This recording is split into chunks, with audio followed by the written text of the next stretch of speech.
Eliot is brought to us by Colonial Hyundai. Shop online 24/7 at colonialhyundai.com. Colonial Hyundai, the fast, easier, better way to buy a Hyundai. Good morning, Eliot. What up? How you guys doing this Quite morning? a bit, my man. Quite a bit. So, Eliot, Amen. let's start Phils, and then we'll broaden out.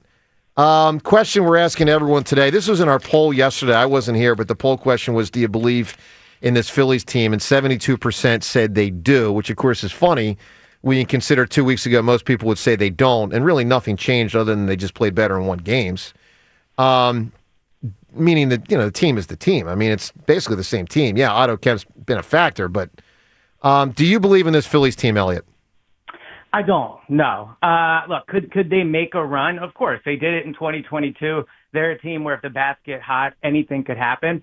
But I think we're ignoring, or I shouldn't say we, I think some people are ignoring some pretty obvious signs with this team. The bullpen, obviously not good enough. Yeah. They make at least one dumb mistake every 2 or 3 games, it feels like. In the playoffs, that will come back to haunt them. There's nights where you look at the lineup, and after like the 3 or 4 hole hitter, you basically have no confidence in the entire bottom of the lineup.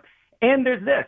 Bryce Harper is a complete question mark at this point. Not only is he not playing, we don't know when he comes back how long he'll stay healthy. He has suffered multiple injuries over the last few years. So could anything happen? Of course. They have some good hitters. Their rotation is great. There's just so many obvious flaws I can't believe. So here's the thing I'll push back on, Eliot. I mean, you're not wrong about those flaws being a problem, for sure, and multiple problems.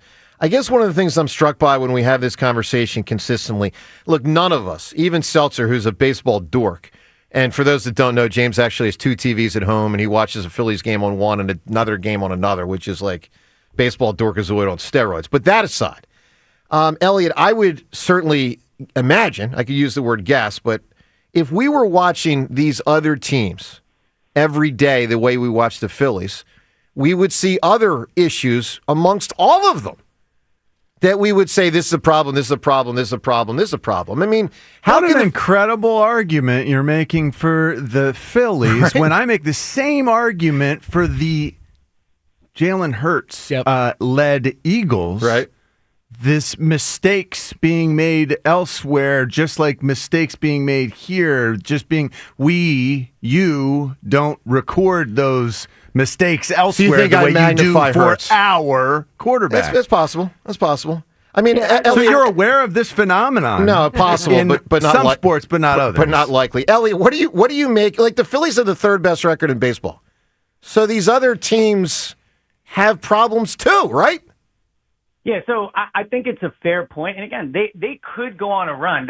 I think Dombrowski is in a pretty tough situation here because I think investing in this team, while I would not do it and I would not trade any of the top prospects, I also couldn't completely fault the guy. It is a last swing effort. I think this is their last chance. The team will look very different next year, in my opinion, so I couldn't completely fault him for it. But to your point about the other teams around the league having mistakes or having flaws, issues, yeah. I agree with that. But the thing is, we have seen the flaws for this Phillies team cost them time and time again. So, yes, other teams have flaws, but in the postseason, we have seen the Phillies' flaws be especially hard to get over. Going cold at the plate. The bullpen last year against the Mets completely imploding, right? They had great pitching last year. The issue was they couldn't hit, and when it got to the bullpen, it fell apart. So you're right, other teams have flaws, but the Phillies' flaws feel like they're especially tough to get over in a short series, which obviously is what the playoffs will be. All right, Eliot, let's go Sixers, then we'll get to the Eagles. So, when the Sixers got that 3rd pick about a month ago, I think it was during the 2nd round of the playoffs, I think. When they got that 3rd pick, you came out pretty quick and said, if he's there, it should be Ace Bailey. It's about a month later. A lot of people now say it should not be Ace Bailey. Are you still on the Ace Bailey train, or have you moved off it? No, I'm still very much on the Ace Bailey train, and I think the Sixers should be as well. I think it's such a classic pre-draft process thing that for pretty much 2 years, Ace Bailey has been the guy for number 3. He was the 2nd best recruit coming out of high school last year, and then all year throughout the college year, he was considered the 2nd, 3rd prospect, however you wanted to do it. Now, all of a sudden, me saying I would take him 3rd is some wild take. I get his pre-draft process has not been great. I don't love that he canceled the interview. But to me, this is much more of an example of an 18-year-old that's getting really bad advice. His agent doesn't have any other NBA clients. He's a first-time agent, and I think they're getting that Ace is listening to bad advice. So you just look at the player. I agree there's downside, but the Sixers are not in a position to make a safe pick. They need to take a big swing. And if Howie Roseman were making this pick, I feel very, very confident he would take Ace Bailey and take the upside as opposed to a safer pick. Eliot, the Lakers are $10 billion. What do you think the Sixers are worth? I thought you were going to say Eagles. Yeah, probably not $10 billion if I had to guess. I don't think Josh Harris would be the owner anymore if they were worth $10 billion. No, I mean, the Lakers going for $10 billion, they're probably one of the top 4 or 5, if not top 3 most valuable franchises in sports. So I would say if they're worth 10, the Sixers are maybe worth 5, 6, something like that. So tough to know. Yeah. All right, Elliot, let's get to football, my man. Go ahead, John. I'm getting worried a little bit. I love our team. I know we're going to be where we need to be when it matters, but those Commanders are getting kind of scary, and they just keep adding. How are you feeling about this Commanders team? Do you feel like they might be a team we need to keep more of an eye on? No, I don't really think so. I mean, the Commanders are obviously a good team, but we've seen time and time again in the NFL that when you have a great year, it is super, super hard to do it again the next year. And that's especially true when you're counting on a young quarterback that has had 1 year of success. I think long-term, Jaden Daniels is absolutely a top 5-6 quarterback in the NFL. I think he's special. He checks every box.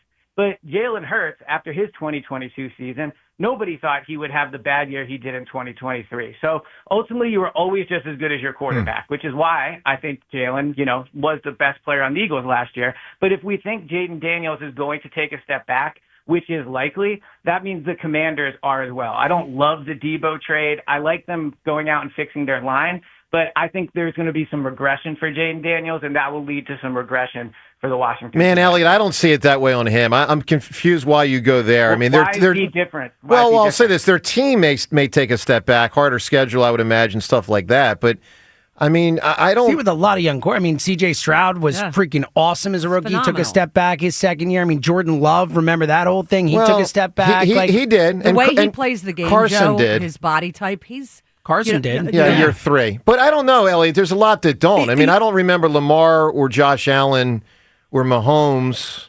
Well, Josh Allen took a step. Josh Allen wasn't that good as a rookie. No, I understand. Allen, but I'm saying if we're saying once a player establishes as being pretty good, if you're asking me, do I expect Jaden Daniels to be worse next year? I don't.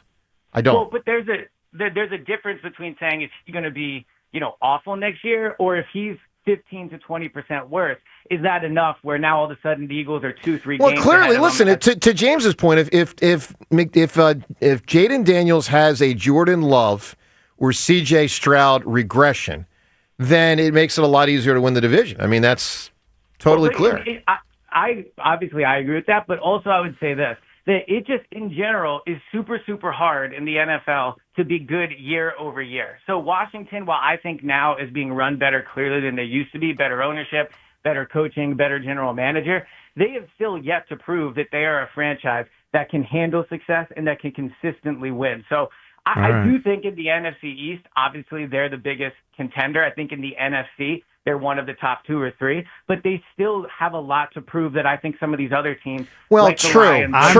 I'm really impressed with the way they continue to add. They've added players. It is intimidating to me.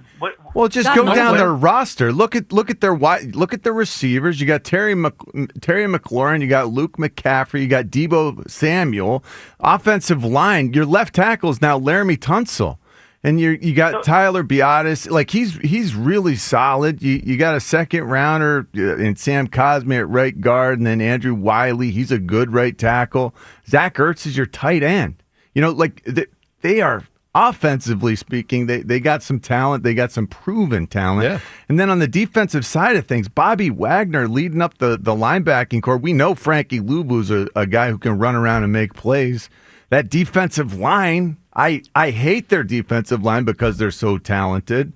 And then on the third line, I just feel as though they've added in the right places at the right time and players in such a way that I never dreamt they could put this much talent down in Washington. Yeah, so I think you're overvaluing almost all of those players. I mean, Deebo Samuel, I think, is on the clear downside of his career. I don't think he's the same player he used to be. Otherwise, he would have been traded for a lot more than what the Washington traded for him. Luke McCaffrey is just a guy. I mean, he's a nice NFL player, but he is not someone that keeps Vic Fangio up at night. All right, well, Terry McLaurin's tough to keep up with. Michael Gallup is on that roster somewhere, too. Michael Gallup is... Yeah, Michael Gallup hasn't been good for like 5 years. But Terry McLaurin's also, I'm pretty sure, unless I missed it, currently holding out. Yes, he is. So, yes, look, I'm not trying to just completely diminish them. I just think you're trying to help you out here. I think you're overly worried. I mean, the Eagles are the clearly more talented team. It doesn't always play out that makes them the better team, but I think you're inflating some of these players just because I don't think they're as good as you're making them out to be. Okay. All right. Well, I know that Washington is better than they were last year, and last year they were good. I don't know if they definitely are, because you're assuming Jaden Daniels gets better. You're assuming they build upon last year. We see a lot of teams not build upon the year before because of how hard that is to do. So you were right. I like the addition on the offensive line, but I don't think it's a given they'll just continue to improve. It's an older roster, Elliot, too. It's a lot of older guys. So Elliot, this is the kind of roster that I played on when I was in Oakland, when we went and we grabbed Bill Romanowski from the Broncos. You had Eric Allen, right? You got Jerry Rice. From Willie the T. San Francisco 49ers. Yeah, Willie T is playing linebacker. Yeah. You got a bunch of old heads, but guys who've been around the block a few times. Yeah. That's what the Washington Commanders feel like now. Well, okay, so Elliot, let me round this conversation out with this question. Based on what you're saying about Washington, it strikes me like you're saying it should be a pretty easy division for the Eagles to win. Is that your contention? I don't think it will be easy. I think we're probably underrating the Cowboys a little bit. If Dak Prescott plays the whole season, which he might not, right? He's getting older. He suffered an injury last year. But if he does, I think you're looking at a Dallas team that'll probably win 8, 9, 10 games. And then Washington, I think, will be competitive. The Giants, maybe 5, 6 wins. I don't think it's going to be a super easy division to win. But the Eagles are the best team. We can sit here and talk about all these things that worry us about Washington. All those other 3 teams have to look at the Eagles and go, look at all these things that they're so much better. I totally agree. No question about that. I totally agree. Yeah, no question. But I know that on some given day, Washington is good enough that they can give us problems. Okay, we'll find out. Hey, Elliot, stay well, bud. Appreciate you jumping on as always. Thanks, man. Yep, sounds good. Talk to you guys. All right, Elliot Shorr-Parks.